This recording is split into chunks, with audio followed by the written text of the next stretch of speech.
Childhood Circles by Dr. Alon Giladi. The Will to Live. My attacks of shortness of breath came more and more frequently. Along with them also came a new relationship between me and my two grandmothers. Relationships that I measured by a very simple yardstick: the ability to calm me down as quickly as possible, the talent to stop the suffocation, allowing me to return to my world, to silence, to the intoxicating peace of breathing air. My Tel Aviv grandmother would boil a pot full of water and serve it to me with a towel. I would put the towel on my head, bring my mouth close to the steam slowly rising from the pot, wrap my head in the pot in one fold, and breathe. This treatment would calm the situation somewhat. Then my grandmother would approach the second and decisive treatment. She would sit by my side all night long and caress my back and head until my eyes would close peacefully on their own. My grandparents lived near Dizengoff Square in Tel Aviv, when the square was still a square, surrounded by a road, as is customary at modern intersections today. Surrounded by people. Every Shabbat and holiday, the people of the area would fill the square, sitting on its benches, enjoying the sunlight and the company. My grandparents' apartment was on the top floor of the apartment building that stood right on the busy street. A back apartment that looked out over the rooftops and antennas of the city's buildings. At the bottom of the house was a pizzeria and a brothel. Almost every Friday, my grandparents would come to my parents' apartment from the small workshop in Jaffa, where they worked themselves and supplied yarn to the army. They would arrive with a big bag of burekas, brown eggs, and baskets full of all sorts of goodies.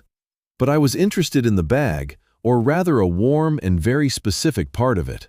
I would pounce on the burekas with a burst of speed, and the bag would disappear immediately. It was as if it had never been there. After a short stay, my grandparents would take my sister and me from my parents' apartment to theirs, for a short drive in the old Beetle. We would happily drive from the quiet Tel Aviv suburbs into the heart of the city, to the noisy and cheerful square. My grandfather would drive a Beetle at a speed that never exceeded 30 kilometers per hour. Drivers would honk their horns at him nervously from behind, but he was in control. That's how we would get on the bridge over the Haifa-Tel Aviv highway, gazing in amazement at the world below. At the Yarkon Bridge, at the small cars that passed beneath us. That's how we would rush at a fast pace in the old Beetle towards the city. My grandfather would drop us off at the apartment and drive around endlessly to find a parking space. It was evening. Dark. Grandma, my sister and I would impatiently wait for Grandpa in the apartment, on the wooden chairs in front of the old turntable, the large radio that ran on lamps, or on the old sofa. When Grandpa arrived at the apartment, we would get a few liras from him and go downstairs to buy the traditional slice of pizza. At that time, my grandmother would go to the small kitchen and start preparing the delicacies, her wonderful ones, for Shabbat. My grandfather would go to the small bathroom, wash his hands and face, sit down at the table opposite the old sofa, take off his glasses and read the newspaper in Bulgarian.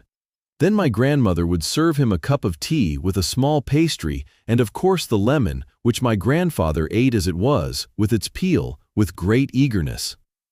When my grandfather finished eating the lemon, my grandmother would go to him, clear the table, and go back to preparing the food for Shabbat.